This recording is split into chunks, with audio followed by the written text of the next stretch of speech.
Welcome all of you who are listening tonight. We're going to be led in the Pledge of Allegiance by Police Chief Bill Carter.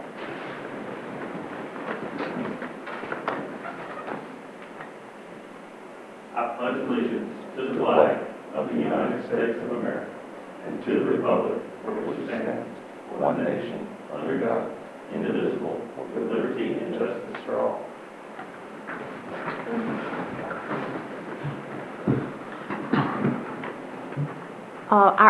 Thank you, Chief. Our invocation tonight from the Wendell Council of Churches is St. Eugene's Catholic Church. We're going to hear from Father Archie Takei. Good evening, Father. Are you with us? Yes. You hear me? We can. Go ahead. Oh, that's good. Okay. Good evening. Let us put ourselves in the most holy presence of God. Loving Heavenly Father, we come to you this hour, asking for your blessing and guidance.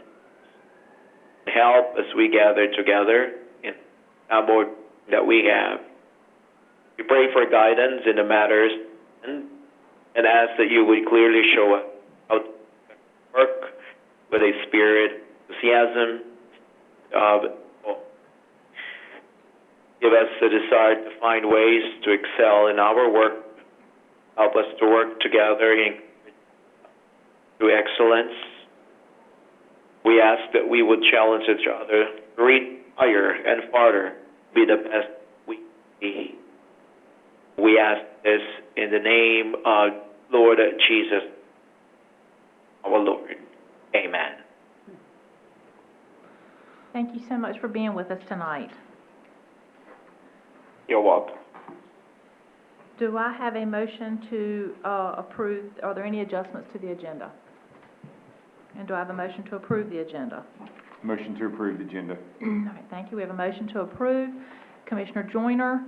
Aye. Commissioner Deloach? Aye. Commissioner Lutz? Aye. Commissioner Tarnaski? Aye. And Commissioner Boyette. Aye. That passes unanimously. We'll move into our public comment period.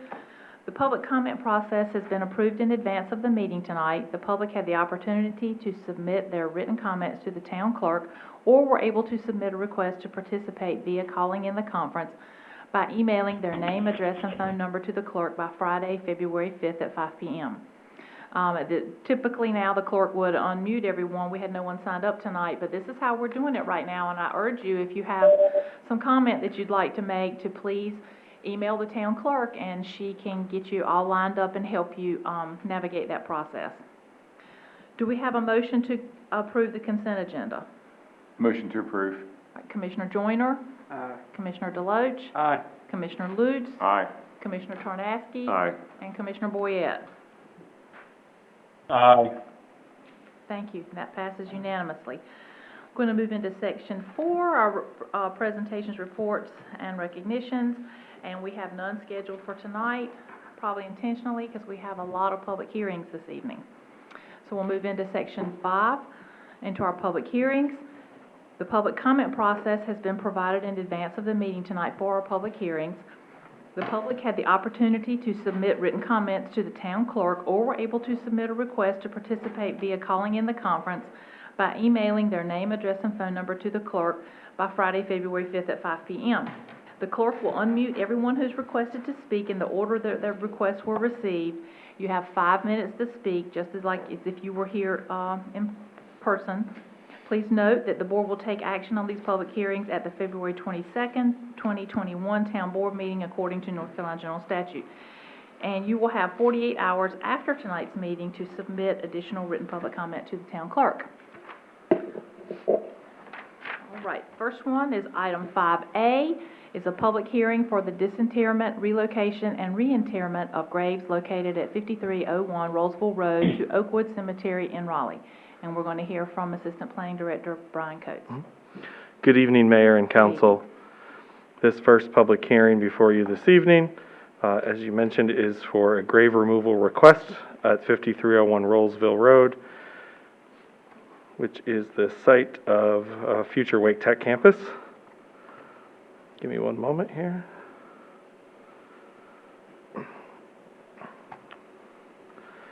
As you mentioned, public hearing for disinterment, relocation, and reinterment of graves located at 5301 Rollsville Road. The request for you this evening is to hold the public hearing, and then at the February 22nd meeting for your decision. This petition for grave disinterment, relocation, and reinterment is submitted by Ellen Turco of Richard Grubb Associates on behalf of Wake Tech Community College. Wake Tech staff and Ellen and other staff from Richard Grubb Associates are on the line for any questions that you may have. Their petition is to remove the graves from the site, the roughly 45-acre parcel located at 5301 Rollsville, and then they would have perpetual care at the Oakwood Cemetery at 701 Oakwood Ave in Raleigh.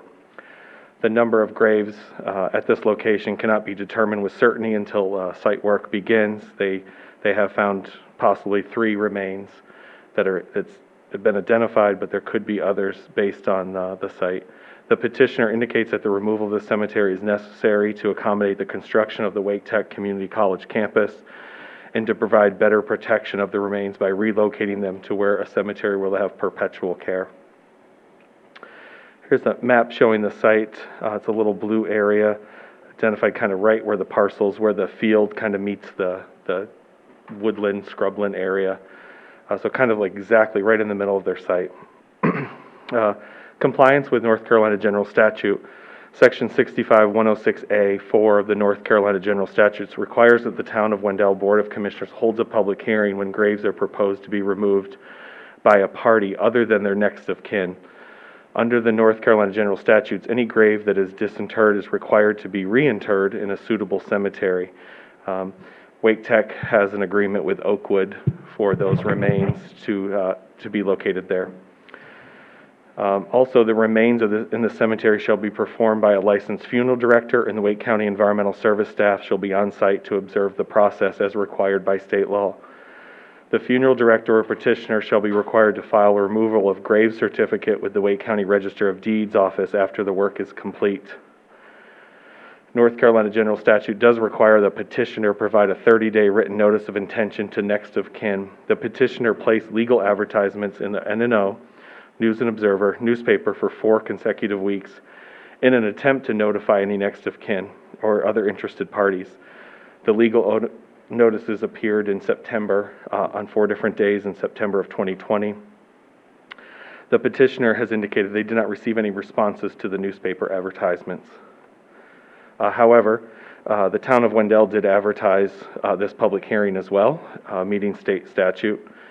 They did send notices, Richard Grubb Associates and Wake Tech did send notices to 51 individuals who were identified that could be potential relatives to families that own the property from roughly 1900 till today. Those individuals were notified of the proposed grave relocation by a letter. They did receive some responses back. None of the responses that came back in from those original letters, they did not believe they were any of their family members on site. The letter did request any assistance. 6 individuals did respond, but were not aware of any family members buried on site. The individuals interred in the cemetery remain unknown. Based on historical background and research, it's plausible that the cemetery predates the 1893 acquisition by the Todd family. It is not known if the deceased were owners of the tract, tenant farmers, or were enslaved individuals. Any of these scenarios is plausible in eastern Wake County pre-1893. The petitioner has fulfilled all the requirements for the grave removal and relocation of the remains within the cemeteries outlined by General Statute Section 65-106. And I can field any questions that you have, or we also have representatives from the Richard Grubb Associates as well. Okay, let's open the public hearing. Are there any, would the applicant like to be heard, or would they prefer to just answer some questions, if any, or come up? Ellen or Jason, do you have anything you'd like to add to the presentation?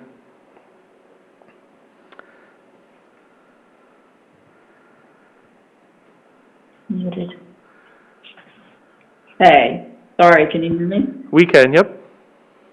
Okay, good, thanks. I'm getting used to this system. I don't have anything to add. I think Brian did a good job summarizing the report. I believe that we have a couple more slides, Brian, is that? Yeah, we do, yeah, if you guys want to give your slide, like your slide presentation, we can go over those. Okay. Yeah, if there was no questions right now, then I think we can do that. Okay.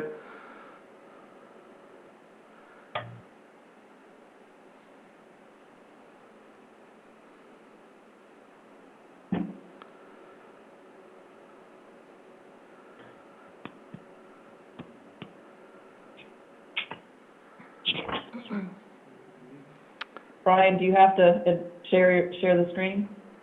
No, you should be able to click on share screen and we can accept it.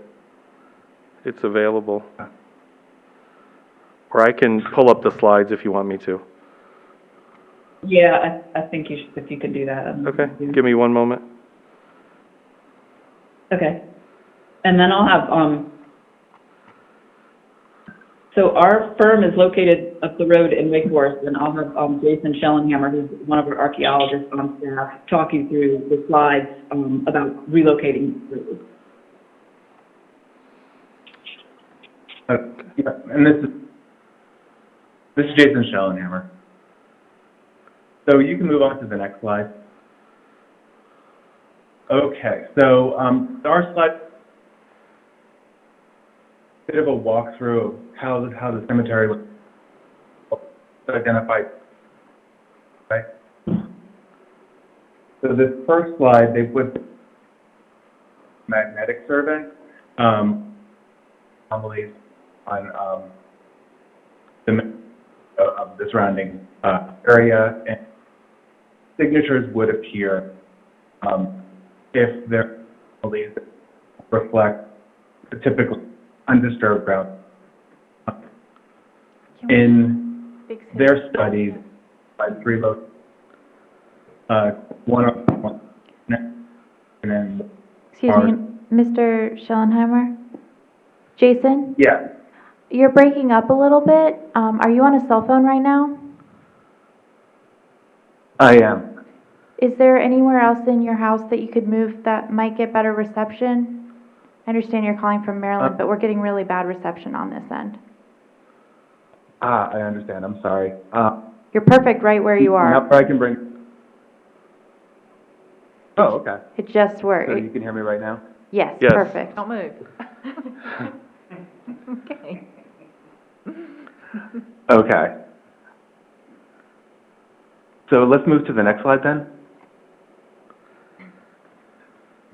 So after the magnetometry survey, what they essentially did was a ground penetrating radar survey. They basically used two methodologies to determine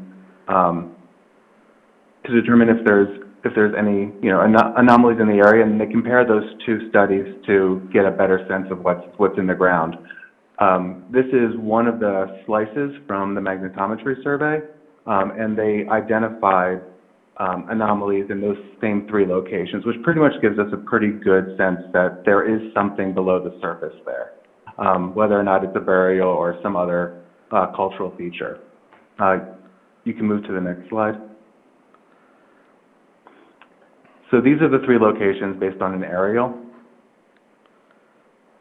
And what they did is they took one of the locations, test area 1, or target area 1, and they ground truthed it, and in doing so, they came across a stain, which is roughly rectangular in shape, very grave shape, going east-west in its orientation, and at one end they had a unmarked field stone, which may have served as a headstone. You can move to the next slide. So essentially, the disinterment process, we will be out there with a funeral director, and under the direction of the funeral director, essentially what we would do is clear the area where the anomalies were, but also the entire location of potential cemetery, just to see if we can find other stains, ground stains, like the one that they ground truthed originally. Those would be the locations that we'd be focusing on to see if there are human remains buried beneath the surface. When those remains, if those stains are there, we will then, under the direction of the funeral director excavate those, removing any intact human remains that may be present. Then we can go to the next slide. And then, as I said earlier, that once the human remains are disinterred, they will then go to the historic Oakwood Cemetery for immediate reinterment. We already have 3 locations, three plots, ready for any human remains that are identified. And I think that's the last of the slides.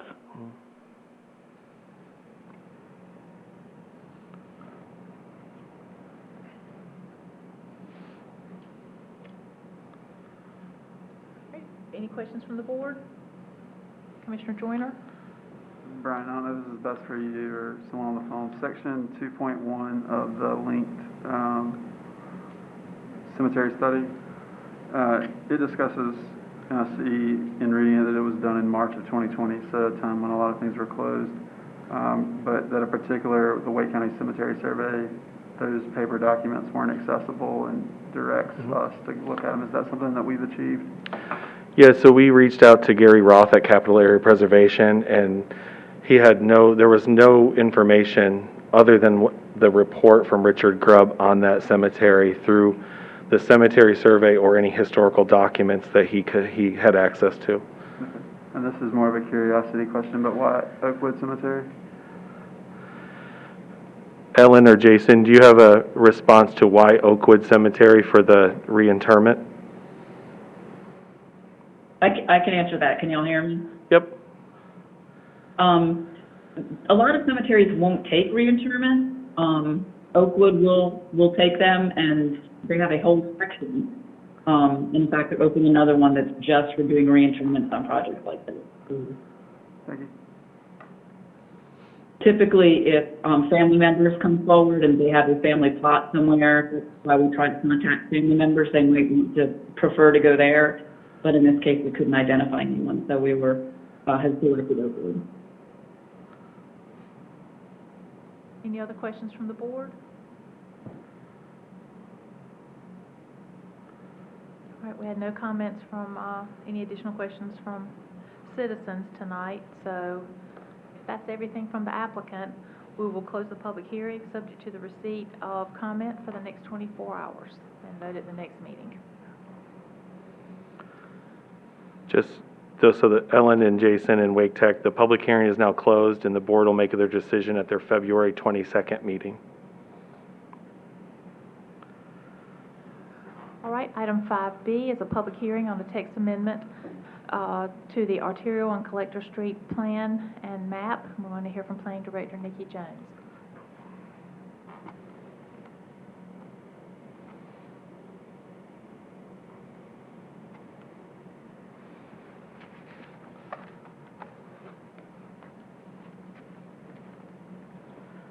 Good evening, Mayor, members of the board. Hope you're doing well tonight.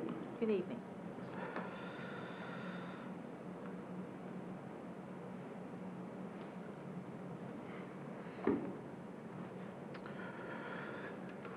So the action requested here is that we hold the public hearing on this proposed text amendment. I would note that this proposed text amendment, it does impact directly the following 2 agenda items. The applicant on this text amendment is Mr. David Burkmark of McAdams. He's a very familiar fellow to us. The request specifically is to delete the proposed minor thoroughfare. It's a 4-lane divided road, which is shown crossing Old Quarry Road on the transportation plan map, which I'll show here in a second. This particular segment connects Wendell Boulevard to the north and Morphus Bridge to the south. The intent of this road is to move traffic, essentially. One of the reasons why the applicant's requesting this, among others, is that it actually crosses 2 floodplains. The segment of the road proposed crosses 2 floodplains, a railroad track, and it's going to have to circumvent a rock quarry. So essentially, environmental challenges and financial hurdles associated with that segment of the road. And here, I just wanted to show everyone what this transportation plan map kind of looks like. So, if I can see this, and I'll show it a little bit closer in an inset later, but this is the segment of the road that's proposed to be removed. What we wanted to show here are those environmental challenges and that railroad crossing and where the quarry is.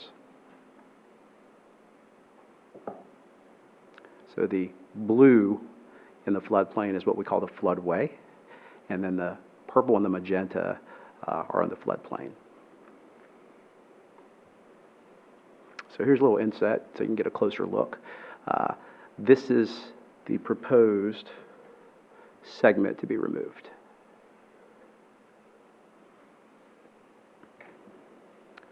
So staff does in fact recommend approval of the proposed change and specifically deletion of the proposed road in the transportation plan map, which is Appendix C of the UDO. I'll be happy to answer any questions that you may have. Open the public hearing. Any questions at this time from the board? I have a question, Mayor. Yeah. Mr. Jones, what would be the option for the town going forward if in the distant future we felt the need to have this portion of the collector come into play? It's a good question. We thought about it. It wouldn't be, we certainly could keep the segment, but it's probably not the best place to keep it. We can look at other avenues. But after thinking about it, doing some analysis, this portion of the town is probably not going to receive the same amount of development that the rest of the town will. So maybe moving traffic is not necessarily that important in this particular location. But if the board wishes, at some point in time, we could always do a study to look at future impacts. Am I correct in thinking or saying that if even in the future we felt like we wanted to put a road along this path, it would be a very difficult path to take, or it would be almost a non-existent option? The last time staff brought a transportation plan amendment to the board, at that time, Planning Director Bergmark and I both mentioned that there were other places that staff felt like needed to be removed and altered in the plan, but we wanted to go through a separate process for consideration. Mm-hmm. This is actually one of those places. The density of development that could pay for the environmental and financial cost of inserting that road isn't appropriate in that part of town. So the other existing roadways would be better outlets to get traffic where they need to be from that area. Arguably, the other side of Little River would be a better means of getting people north and south in that portion between Old Selma Road and Business 64. This side just doesn't preclude the construction of a divided four-lane road or any road. Okay. All right, if that's all from the board for right now, let's hear from the applicant. I believe we're going to hear from David Bergmark. Good evening. Good evening, Madam Mayor, members of the board. Can you hear me okay? I can. Thank you. So thank you for taking consideration. I'm hoping I'm not getting terrible echo, but we'll see. I'm actually going to take it off the speaker as instructed. So I think that the planning director and town manager summed this up very well. But I did just want to add that this was something that we identified very early and spoke with the planning director, or assistant planning director at the time, as well as the town manager several months ago, about whether or not we should be looking at a realignment versus removal of this section. And it was recommended by town staff to remove this section of the road to terminate it at Morphus Bridge for all the reasons mentioned before. Obviously, this impacts a lot more than just the Watson track that we're going to be discussing tonight.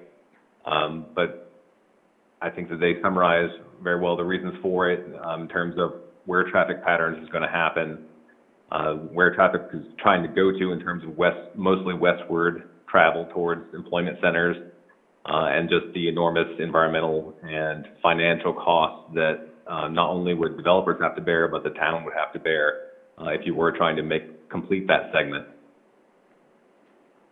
So I'd be happy to take any questions or provide history on this, since I do have a history on this, if there's any questions of the board. Does anyone have any questions for Mr. Bergmark?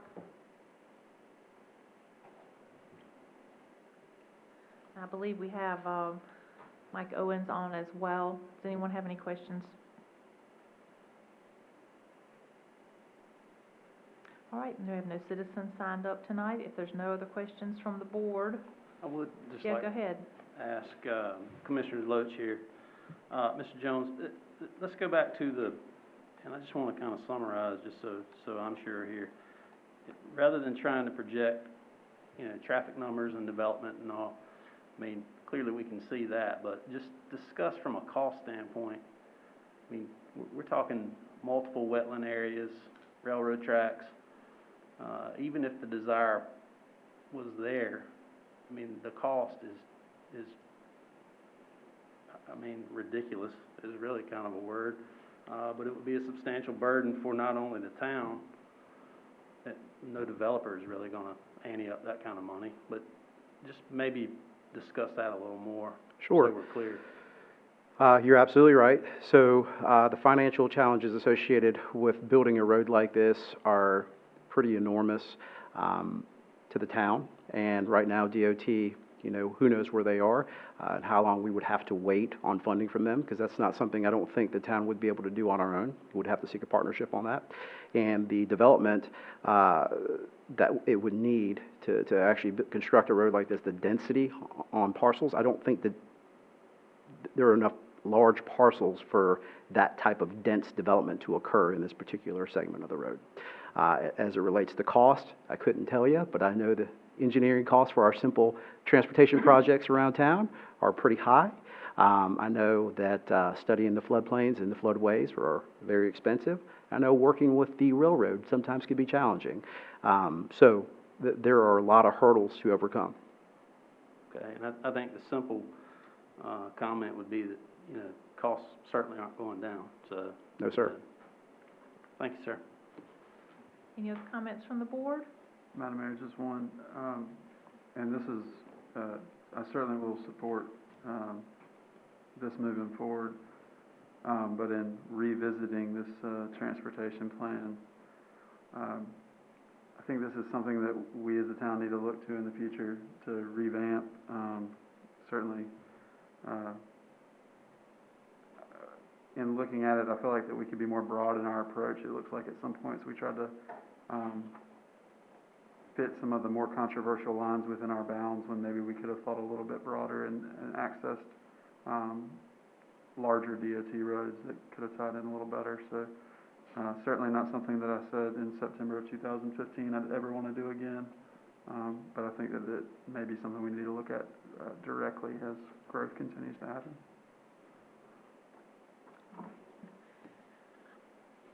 Is that all from the board? All right, we'll close the public hearing, subject to the receipt of comments for the next 24 hours. Let's move to item 5C. It's a public hearing on R4 conditional district from the Watson tract located at 5060 Wendell Boulevard. And we're going to hear from Assistant Planning Director Brian Coates. Yeah, good evening, Mayor and Council. Item 5C, public hearings on the R4 residential conditional district. As with the other public hearings, the decision will be considered in your Monday, February 22nd meeting. The applicants requested to create an R4 conditional district on roughly 47 acres currently located in the town's ETJ. The applicant's proposed R4 conditional district will feature 89 single-family homes. The applicant is providing 17.25 acres of open space, of which 13.6 acres is above the required by the UDO. Additionally, the applicant is required to provide roughly almost an acre of park space, and they're giving us about 1.9. I'll go over the conditions here in just a moment. Some property information. The current zoning is manufacturing and industrial. The requested zoning is residential 4. The applicant is David Bergmark of McAdams. Neighboring land uses to the south is RA, residential agriculture. To the east is RA and then R40, which is a Wake County zoning. To the west is some industrial and vacant land zoned M&I and commercial highway as well. The subject property is currently located in the ETJ. Surrounding properties have a mix of land uses. They're asking for an R4 zoning district, which allows for single family to be on a minimum lot size of 6,000 square feet.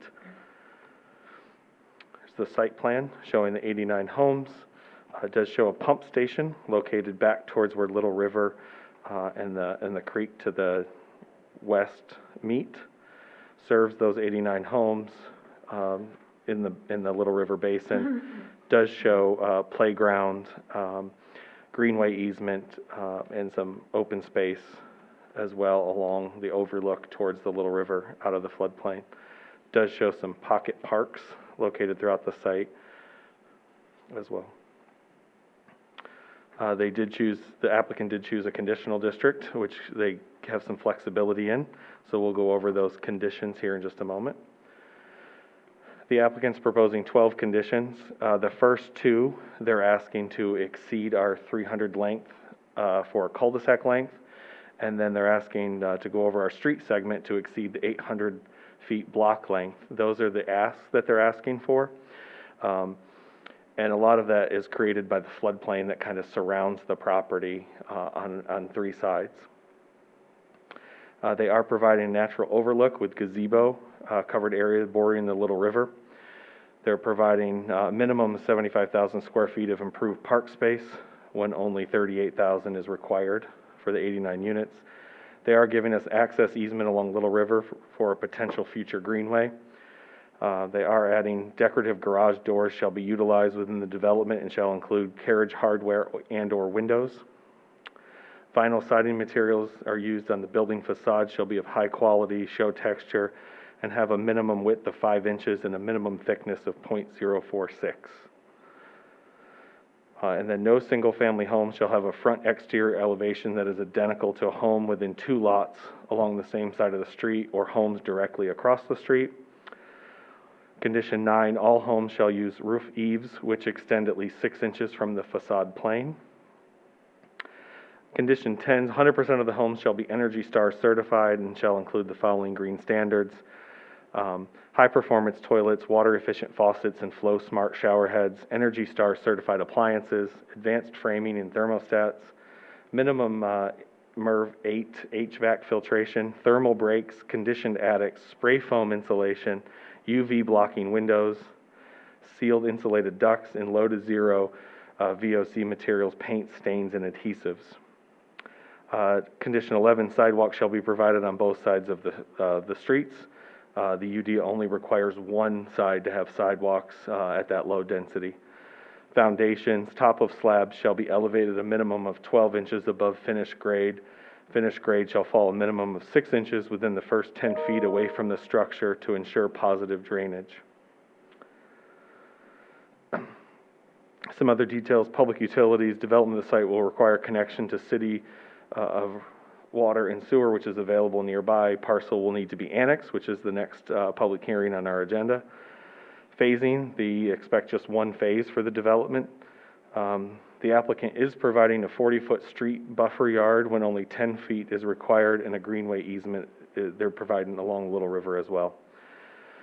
Parking, the proposed development plan is providing 17 guest parking spaces and 2 ADA spaces next to the mail kiosk, the tot lot playground, and gazebo and park area. The applicant will be responsible for making the required road improvements to Wendell Boulevard, which is a 3-lane undivided right-of-way that contains curb and gutter, 5-foot bike lane, 6-foot sidewalks, and street trees. Comprehensive plan does show this area is S4, controlled growth, which is where the majority of our growth should occur. Appropriate uses are single-family residential neighborhoods at that site. Planning Board recommended unanimously in favor of this requested conditional district. In the statement of plan consistency and reasonableness, the requested zoning map amendment is consistent with the uses outlined in the Wendell Comprehensive Land Use Plan for the S4 sector and is reasonable in that it supports, protect, and preserve natural resources and amenities including streams, lakes, wetlands, and hardwood forests while balancing private property rights. TRC did have some feedback. Everything got cleared up from a TRC perspective.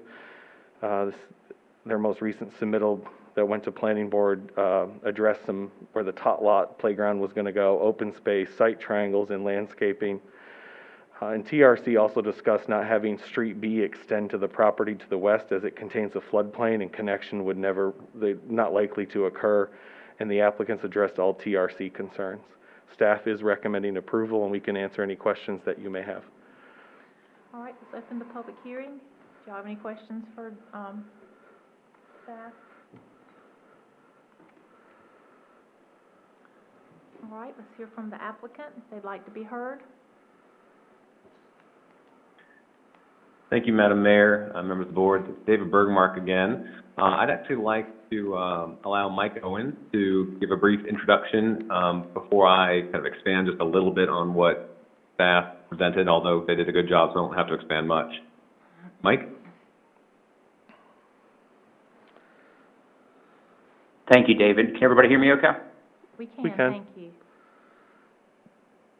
Okay, thank you. First of all, I appreciate everyone's time and consideration. My name is Mike Owens, and I'm the Vice President of Land Acquisitions for Meritage Homes, who is the applicant.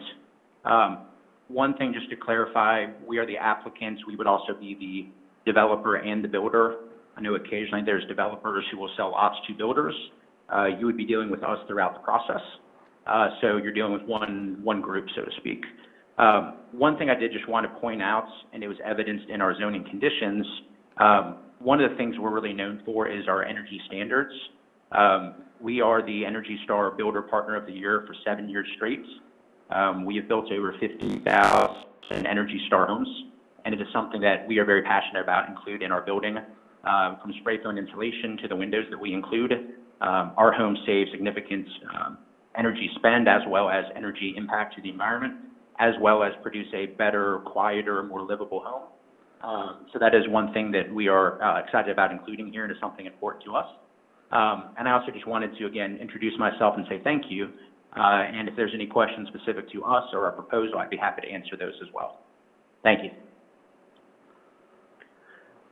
Are there any questions? Mayor, with your Go permission, ahead. Sure, go ahead. I was actually just going to ask if you wanted me to provide a little bit of additional material, if you wanted to go ahead and pose questions to Mike Owens. I don't think anyone has any questions right now, so you go ahead, be fine. Okay, sure. So yeah, like I said, Brian did a good job covering the basics of this proposal. Just to kind of reiterate and expand a little bit, again, this is 89 single-family homes. There's no townhomes, no multi-family of any type. Houses would range from around just under 1,700 square feet to about 2,600. This is actually considered a downzoning in that it's zoned manufacturing industrial right now, and we're asking for it to go to a residential. We just don't feel like manufacturing at that location is appropriate or conducive to anything that the town would actually want.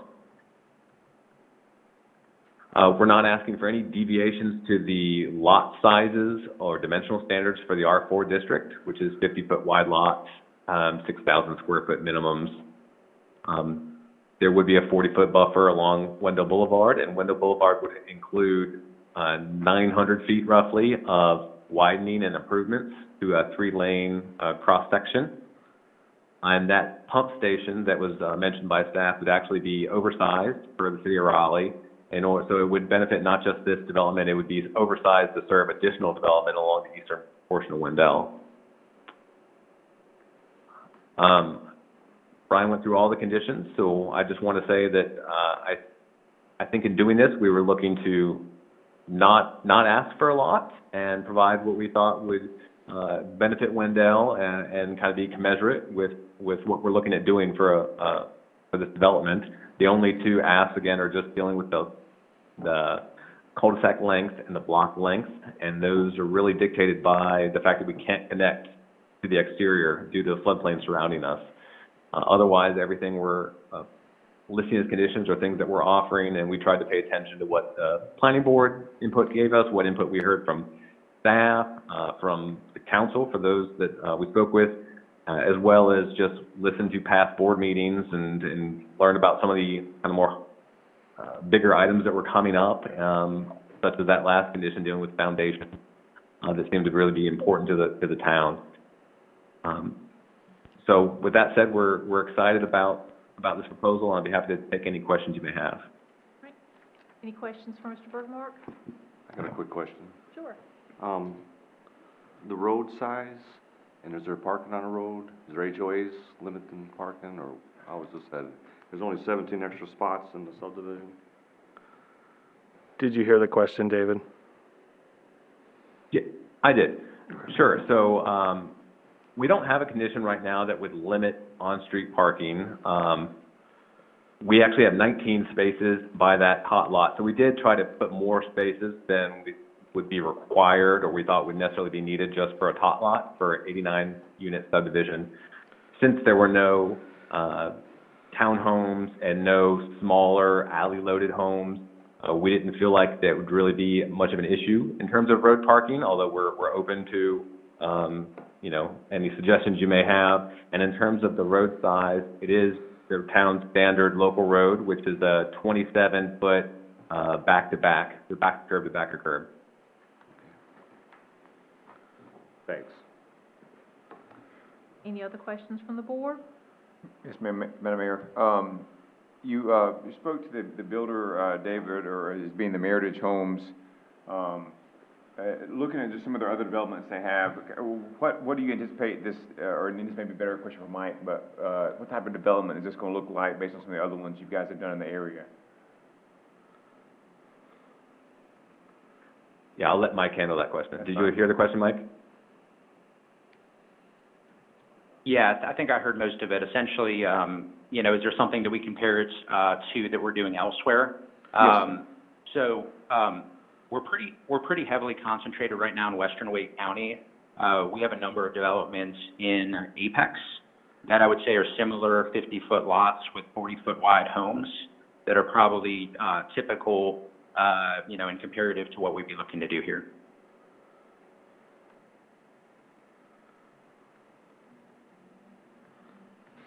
Anyone else? I'll just make a comment, Mayor. Commissioner Loach, you know, we get questions a lot about why we're doing this here, why we're doing this there. I will just say that this is a good use of space. I mean, you basically have a U-shaped piece of property. We're real big here on buffers for neighbors and that kind of thing. So I just looking at this, obviously we don't have those issues, but good use of space based on the lot dimensions and location. It's got a heck of a buffer. Great buffer. Absolutely. Yeah. Any other questions or comments from the board? We had no one from the public that called in to comment. All right, I'm going to close the public hearing, subject to the receipt of comment for the next 24 hours. Let's move on to 5D. Item 5D is a public hearing for a non-contiguous annexation for one parcel totaling 47.42 acres, PIN number 17945511682, located at 5060 Wendell Boulevard. And we're going to hear from Assistant Planning Director Brian Coates. Yep. Good evening, Mayor and Council. This public hearing is the same parcel that was just heard on item 5C. The annexation request for the 47.42 acres located at 5060 Wendell Boulevard. The applicant in this case as well is David Bergmark on behalf of the Watson Family LLC. Parcels located in our ETJ needs to have annexation before utilities can be run to the property and connected. The proposed annexation would require services from the town's police, public works, parks and rec departments if annexed and developed. Secondary service impacts will be incurred by other town departments that support the operations. The property is already served by the local fire district. Water and sewer are readily available to the property and provided by our service agreement with the City of Raleigh Utilities. Specific impacts are dependent on the use, density, and design of development and subject to approvals for utility allocations and land use.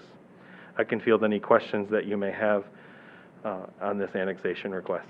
All right, so open the public hearing and take any questions anyone may have. Are there any questions from the board?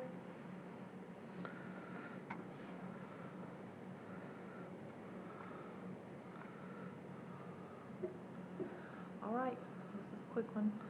No one from the public has signed up to comment.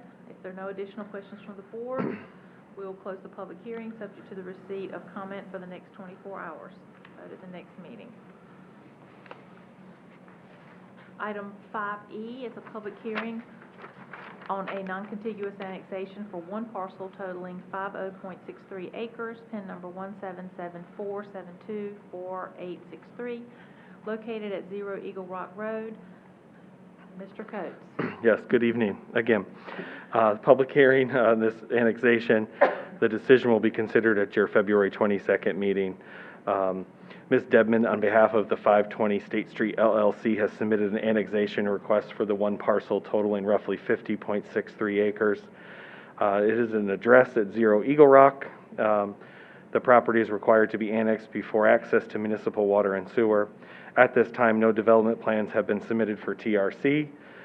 And this was a rezoning that occurred at your September 28th meeting.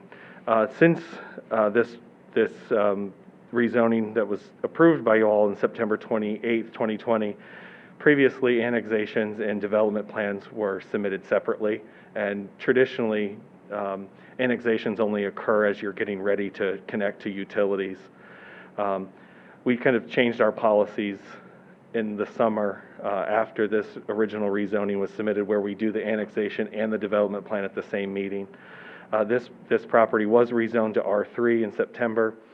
The applicant's now requesting annexation, which is required for access to utilities, and they anticipate submitting development plans for residential homes in the near future.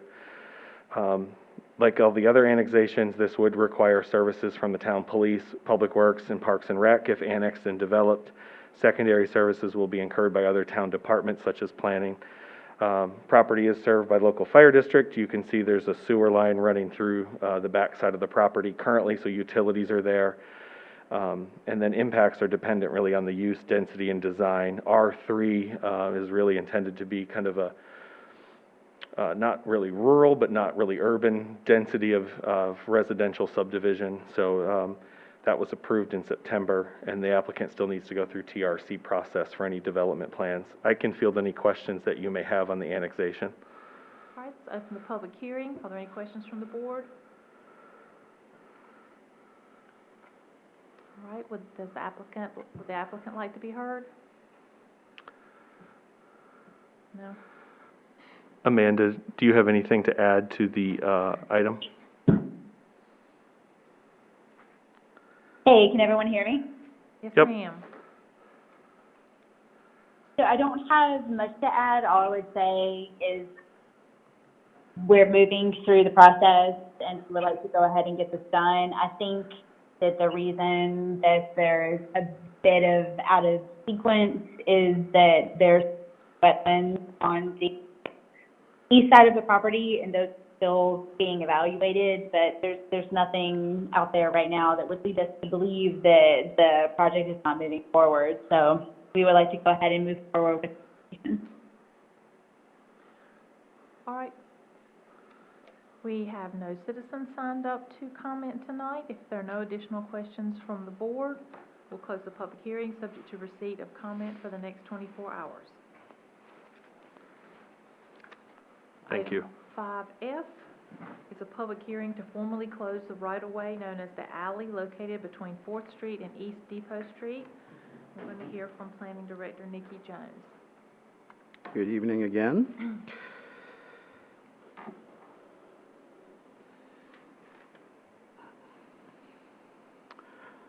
So the action we are requesting is to hold a public hearing on the proposed request to consider the adoption of an order closing an unimproved right-of-way. Of course, the decision will be considered at the February 22nd meeting. Really quickly, we've heard about this very specific item before, but, according to North Carolina general statutes, for a road or alley to be formally closed, the municipality's board, let's see here, what does it say? Must first adopt a resolution declaring its intent to close the street or alley and then hold a public hearing on the issue. This resolution must be published in the newspaper for 4 consecutive weeks, which it was. Notices must be mailed to adjoining property owners, which they were, and a sign posted on the property, which it is. The requested right-of-way will be allocated to 2 different portions of the building, and that currently occupy that particular portion of the right-of-way.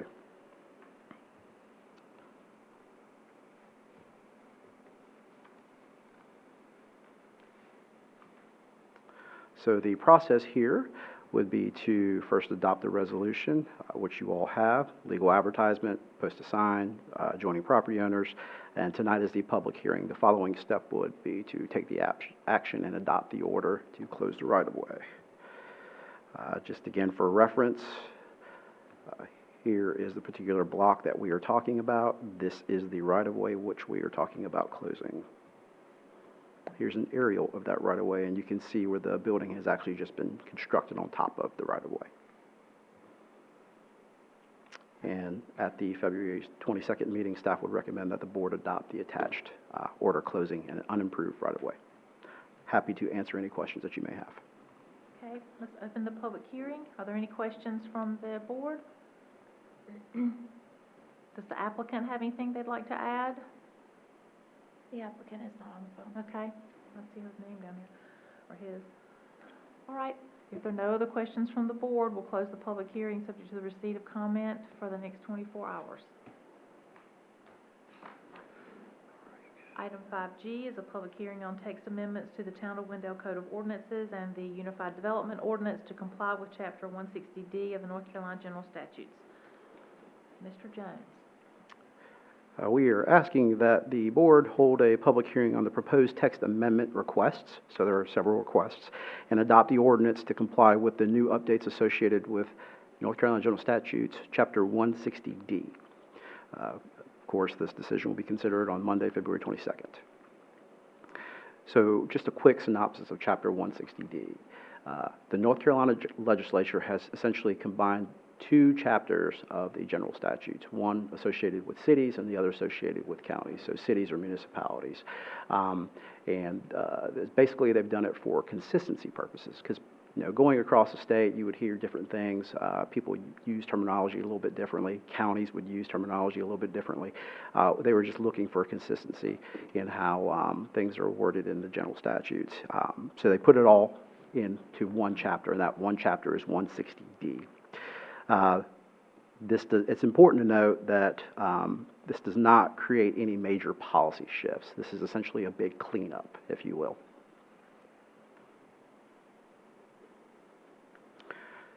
I will also note that there are many amendments associated with Chapter 160D. So every month we will be coming to the board, probably for the next 6 months, amending our code. So we're trying to take them in chunks. So the first of the proposed text amendments are related to terminology and citations. So we had to remove any reference to Chapter 160A and then replace it to 160D. Simple as that. Anywhere it said 160A, replace it with 160D.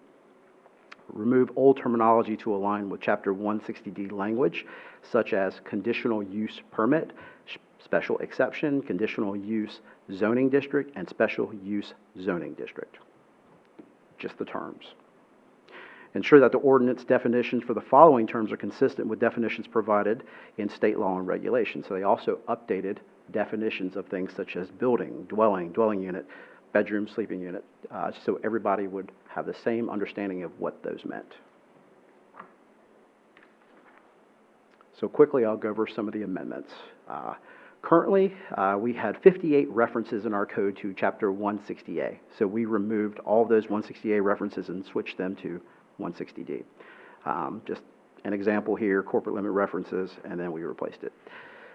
Anywhere in the code that noted conditional use zoning district, we had to replace.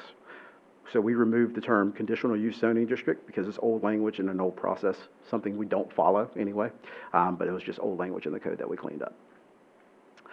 There was only one definition that we had to update, and that was dwelling.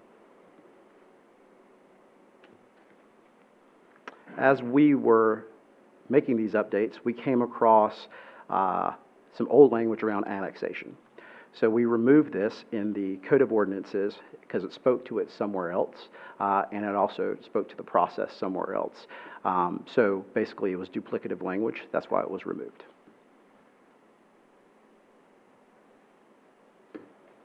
And staff recommends that the board approve the text amendments to comply with the new Chapter 160D of the North Carolina General Statutes. And of course, we can't take that action until February 22nd. happy to answer any questions that you may have.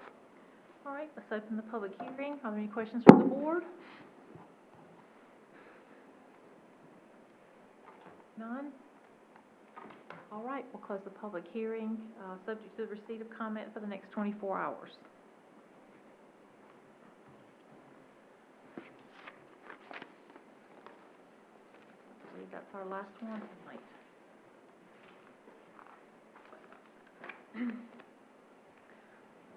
Move into item 6, administrative items.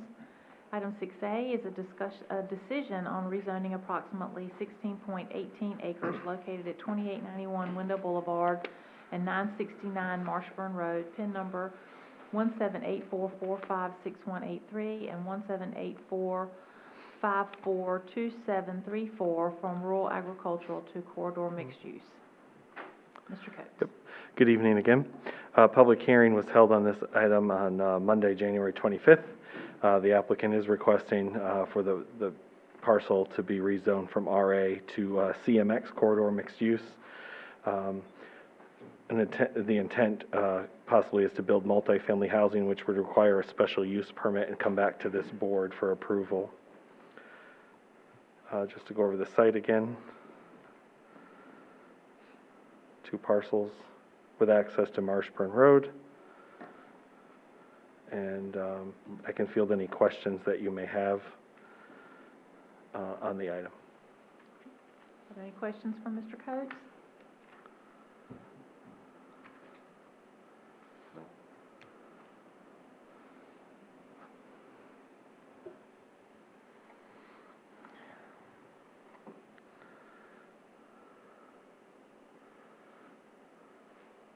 All right, looking for a motion. Make a motion to approve the proposed rezoning request. Any more details on that, Madam Mayor? No, Okay, fine. sorry. Decision to approve the rezoning request is the motion. Approve the rezoning request. Is there any discussion on the motion? All right, all in favor? Commissioner Joyner? Aye. Commissioner Deloach? Aye. Commissioner Lutz? Aye. Commissioner Tornasky? Aye. Mr. Boyette? Aye. All right, that passes unanimously. Item 6B is a decision for a contiguous annexation for 2 parcels totaling 28.28 acres, 23.9 acres for PIN number 1784456183, and 4.38 acres for PIN number 1784542734, located at 2891 Wendell Boulevard and 969 Marshburn Road. Good evening. This item was actually a public hearing at your Monday, January 25th meeting as well. The applicant is John Oglesby on behalf of G3 Properties LLC. They're requesting annexation for the 2 parcels totaling 28.28 acres. Both parcels are part of the Wendell Village development, and they were part of the rezoning petition that was just before you. The site, you can see there's sewer utilities that enter into the property before access can be granted to those that needs to be annexed. And the parcels are in our ETJ. I can field any questions that you may have on the annexation. Any questions for Mr. Coates?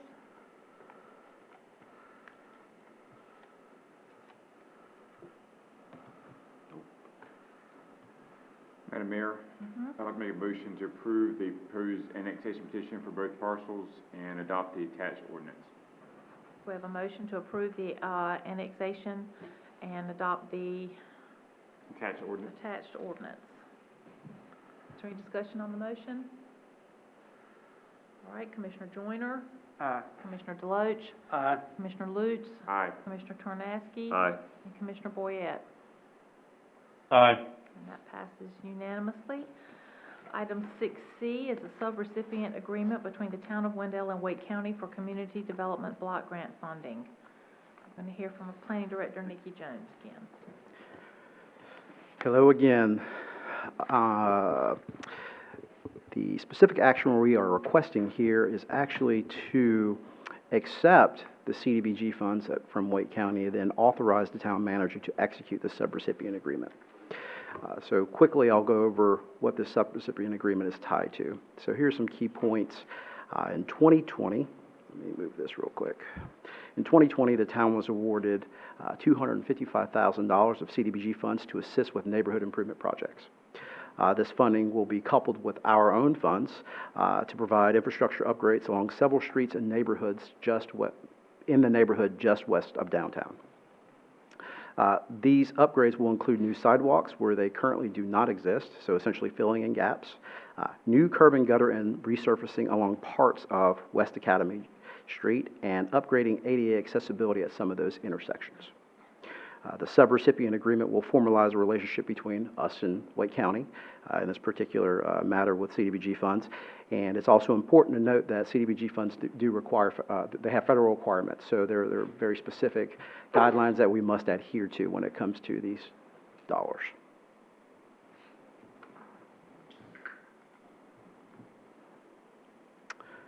Wanted to briefly go over the project with you all.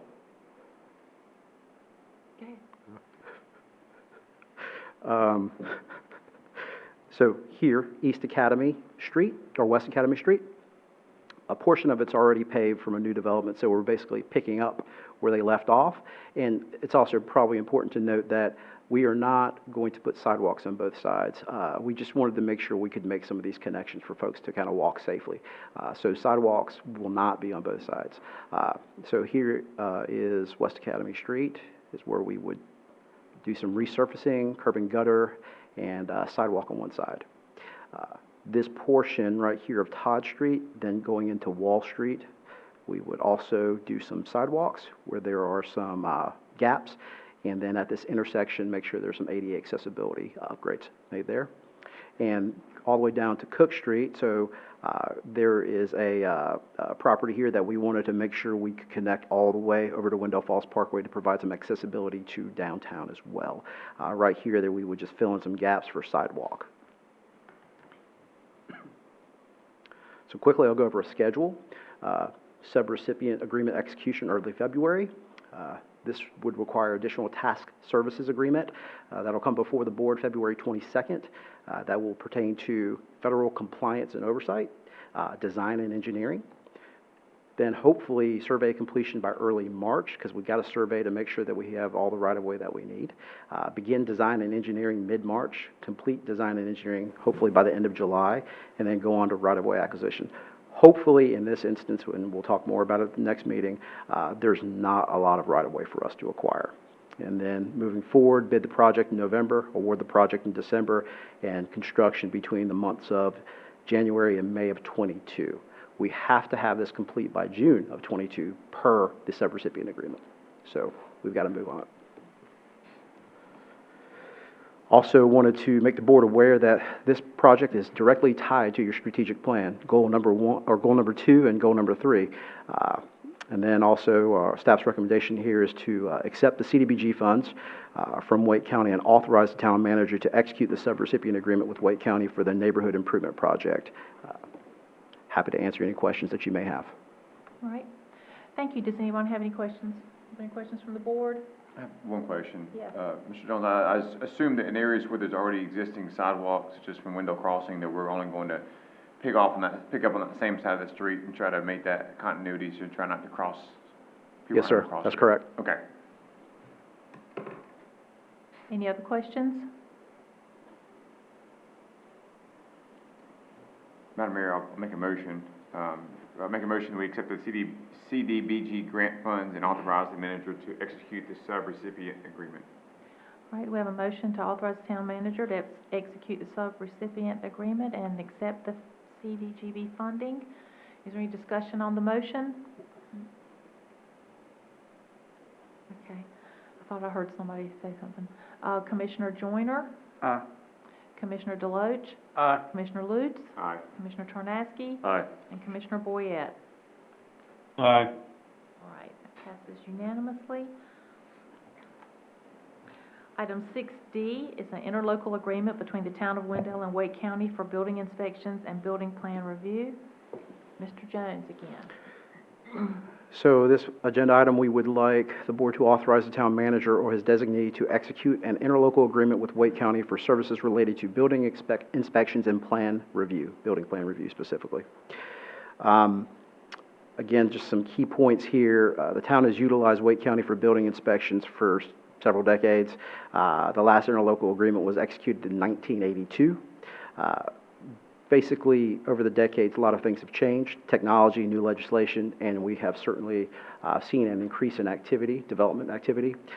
So it was time to certainly update this interlocal agreement.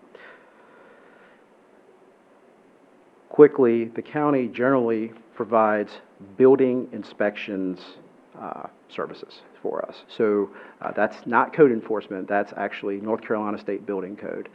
So they go out and inspect all of the homes that are being constructed. They perform all enforcement activity that's associated with building codes, and they also do building plan review.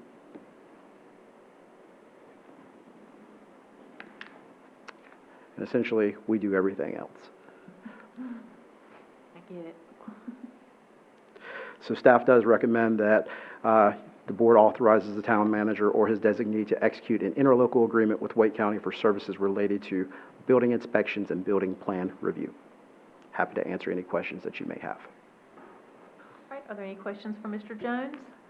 Mr. Jones, based on what we have here, from what the county shall do and the town shall do, are there a lot of differences between what's currently being done? Okay. Not at all. Madam Mayor, I make a motion to authorize the town manager or his designee to execute the interlocal agreement with Wake County for services related to building inspections and building plan review. All right, we have a motion to authorize the town manager or his designee to execute an interlocal agreement with Wake County for services related to building inspections and building plan review. Is there any discussion on the motion? All right, Commissioner Joyner? Aye. Commissioner Deloach? Aye. Commissioner Lutz? Aye. Commissioner Tornaski? Aye. Commissioner Boyette? Aye. All right, that passes unanimously. We'll move on into our other business, item number 7 now, and item 7A is an update on board committees by town board members. And let's see, first we'll hear from Wendell Volunteer Fire Department Board of Directors, Commissioner Joyner. Thank you, Madam Mayor. Happy to report that at the last fire board meeting, we were made aware that the vast majority of Wendell's Fire Department has received their second vaccination, and other than some sore arms, we're happy to be moving on in that process. Also, happy to report that I actually physically saw Commissioner Boyette for the first time in almost a year outside the building after the meeting, so that was a pleasant surprise. The fire chief also presented what was presented to the Wake County Fire Commission at their last Fire Commission meeting. It is a study that was in part done by NC State, identifying future station locations of note for Wendell. One of the areas that they're discussing is kind of north of Lizard Lick, but in what I clearly envision to be Wendell's jurisdiction. The other point of note, and I just want to bring this up, in that study, I was reminded of this. It's been a while since I thought about it. There are portions, and I think this is something that taxpayers should be aware of, there are portions of Wake County that are covered by 2 fire departments. That said, inside the city of Raleigh, there are multiple portions. Specifically on 6 Forks Road, there is a fire station that is all but surrounded by Raleigh Fire jurisdiction.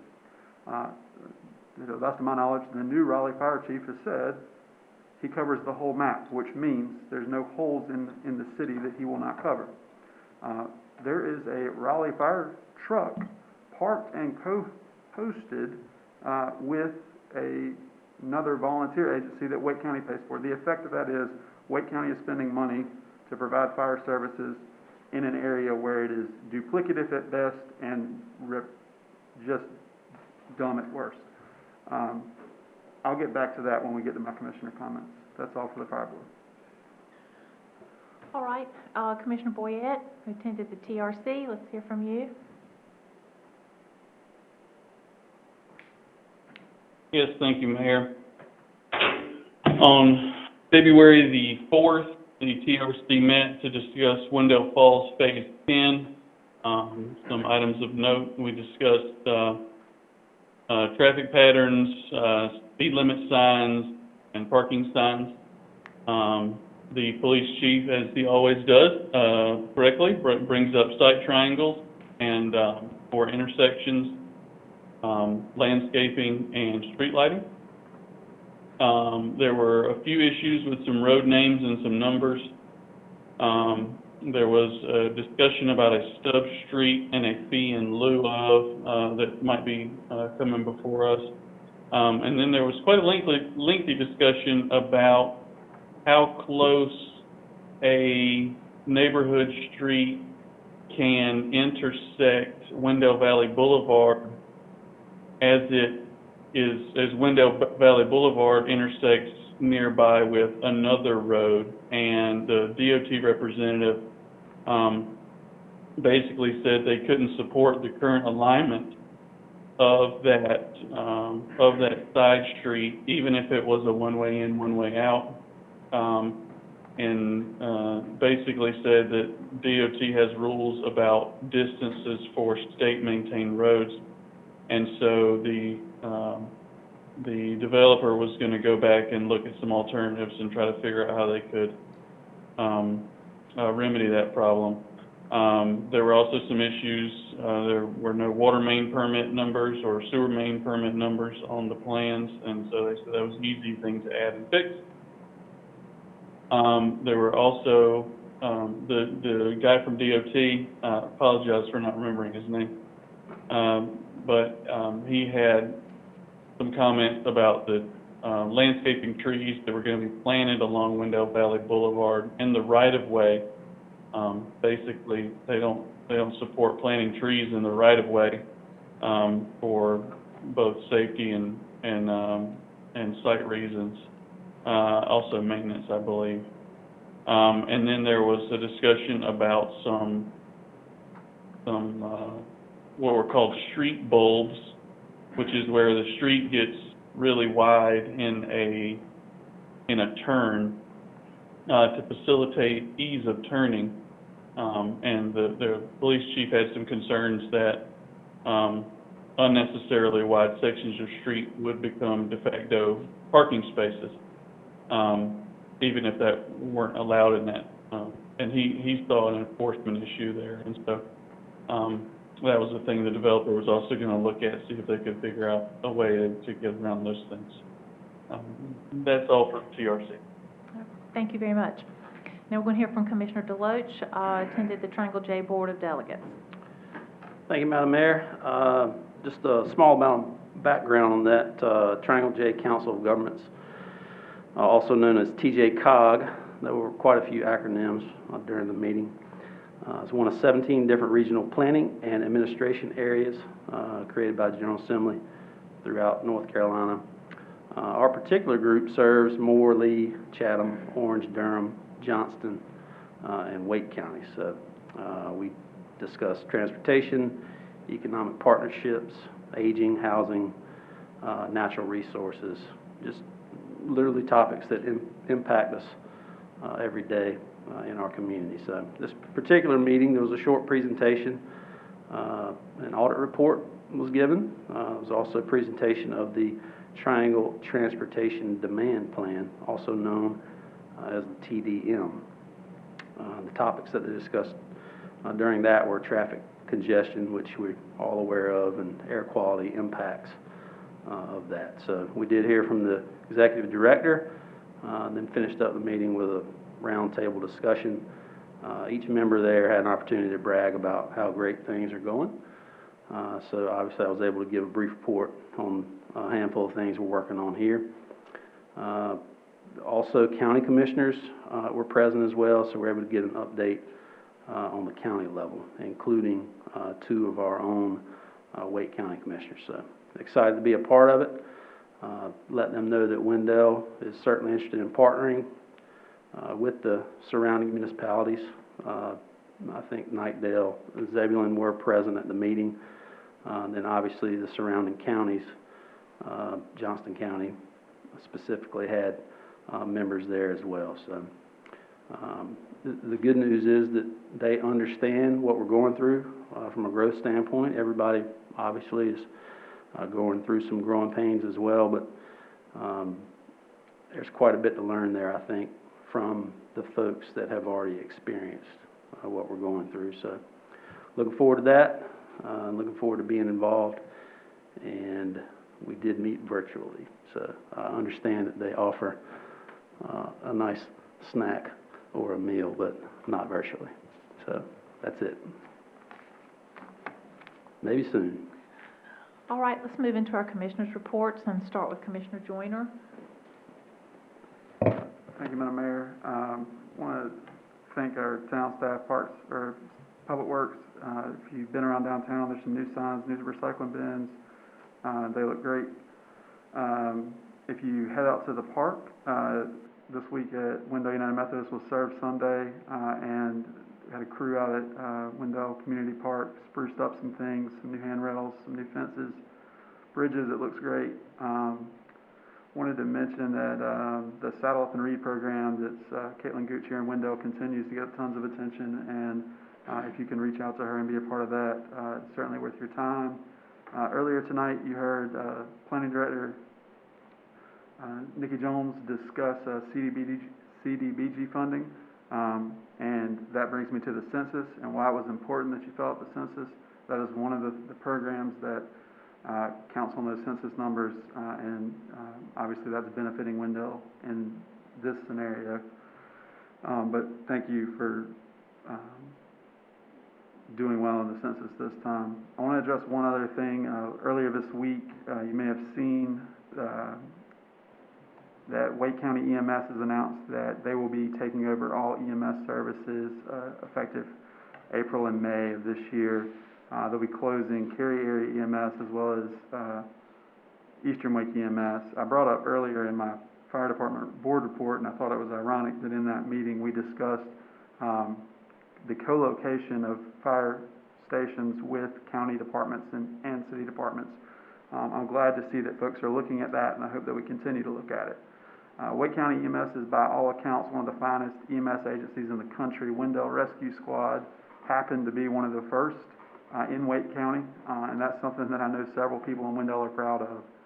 Last month, I listened in on a call between county commissioners and some Eastern Wake employees discussing the possibility of a future merger or acquisition.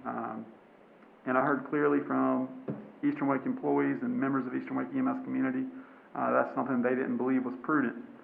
I've heard from other county leaders, other mayors, and folks in Eastern Wake County that felt the same. Those voices all had different reasons for their concern, and while the validity of some of those concerns could certainly be debated, unfortunately for the public, they won't be. Normally, these contracts, like everything else in government, is renewed on a yearly basis in July. That's the expectation generally. In this instance, county staff is terminating a contract with the agencies in April and May without public action from the County Board of Commissioners. The next expected vote that I would imagine relating to EMS in Wake County will likely be in July when they approve a new budget that I hopefully fully funds Wake County EMS. To be transparent, I worked for Wake County for half a decade riding a blue ambulance, and it was the best 5 years of my life. I will sleep well at night knowing that the same skilled paramedics that were taking care of this district last week will be taking care of it in the future, albeit on a slightly different color truck. If the county had followed the normal process, and if the county had decided to go about this in a way that in some way resembled a normal process, you likely would have never heard me speak a word of it, although I am talked to about it on a fairly consistent basis. I am a fan of parliamentary and governmental operations and procedures and how we can do things faster and quicker. In fact, if I was rating this procedural move, I'd give it a 9 out of 10. It looks almost like the United States Senate. The effect of what they've done is to stop a contract that was already in place in April and May, so that the board never has to take a public comment, take public feedback, never sees the light of day. There's never a public vote recorded from the county commissioners. There's no appearance that you're shutting something down. It achieved a long-time goal of the county while avoiding public pressure, hours of public pesky comment, and the need for a majority of the elected board to vote on the record that they believe that this was in the best interest of the county. While transparency and procedural norms can be a pain, they're important parts of the process that are required if you truly want the people you're serving to trust you. Even when it's tough, even during a pandemic, even when you're tired of talking about the matter at hand, it's important that the public knows what government is doing and feels like they have a way to be heard. Unfortunately, this process fell short of that. Thank you, Madam Mayor. Commissioner Deloach? Thank you, Madam Mayor. Thank you for participating in the Town of Wendell Board of Commissioners virtual meeting. That's To okay. reduce feedback, you I will will all be say muted that, during the meeting. If you signed up for public comment period or to speak during a public hearing, you will be Sorry, unmuted when the technical clerk difficulties. identifies We'll be you with and you in says 1 it is your second. turn to speak. Apologize, Anyone Commissioner. unmuting themselves out of turn will be force muted again as a warning. Continuing to do so will warrant being I can just ejected pretend from the like I'm call. talking to my Thank you kids. for understanding. Nobody's listening anyway. I think we ought to get about 25 views anyway. Okay, Hey, I can hear now. okay. Hey, thank you, Madam Mayor. I will say that, I appreciate, Mr. Jones, sparing us of all the text, amendments in one night. So, one of my goals, I will say, is to create a little more of a user-friendly and listener-friendly, meeting, try to go through some things. Sometimes I ask questions that maybe seem elementary sometimes, but I just want others to hear answers that I know I need to hear sometimes myself. So, not much tonight other than just continue to support local businesses, continue to be smart, continue to do the necessary things to help prevent the spread, and continue to be mindful of others, even if they choose not to. That's it. Commissioner Lutz? No comments tonight, Mayor. Commissioner Tornaski? No comments tonight, Mayor. Commissioner Boyette? Yes, thank you, Mayor. I am glad to see the vaccinations are going about as well as can be expected. It'd be nice to have some more supply. But, we're getting them in arms as fast as we get them. And I think that's the best that we can do as far as the state and as a county.